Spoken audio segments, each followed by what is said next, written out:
చిత్రకళలకు ప్రజల్లో సామాజిక చైతన్యాన్ని తీసుకువచ్చే గొప్ప శక్తి ఉందని కేంద్ర ఉక్కు భారీ పరిశ్రమల శాఖ సహాయ మంత్రి భూపతిరాజు శ్రీనివాస వర్మ అన్నారు.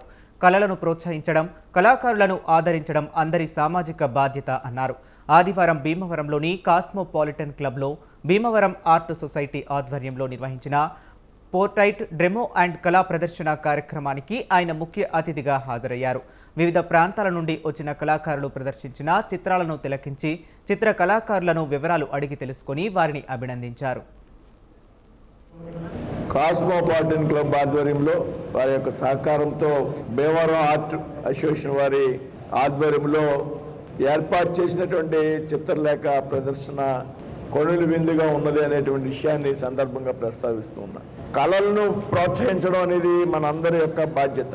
కళలలో ఇమిడి ఉన్నటువంటి ప్రాచీన సంస్కృతి సాంప్రదాయాలు ఏతున్నాయో ఈవేళ వాటిని అన్నింటినీ కూడా మనం గౌరవించాల్సినటువంటి బాధ్యత, కాపాడుకోవాల్సినటువంటి బాధ్యత ప్రతి పౌరుడి మీద ఉన్నదనేటువంటి విషయాన్ని సందర్భంగా స్పష్టం చేస్తూ ఉన్నా.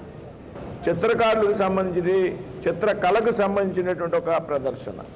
ఇప్పుడు నేను చాలా మంది కళాకారులు, చిత్రకారులు వారు వేసినటువంటి పెయింటింగ్ చూశా. చాలా అద్భుతంగా ఉన్నాయి. వీరంతా కూడా మన పక్క గ్రామాల్లో ఉన్నారు. వీళ్ళు నేను తెలుసుకున్నా, పక్కన ఉన్నటువంటి వేల్పూర్లో, లేకపోతే భీమవరంలో 4-5, లేకపోతే ఏలూరులో. అంటే ఒక మంచి కళాకారుల్ని వారి యొక్క కళని, నైపుణ్యాన్ని ప్రదర్శించుకోవడానికి ఏర్పాటు చేసినటువంటి చక్కని ప్రదర్శన ఇది. ఏదైతే ఈవేళ భీమవరం కాస్మోపాలిటన్ క్లబ్ ఆధ్వర్యంలో వారి యొక్క సహకారంతో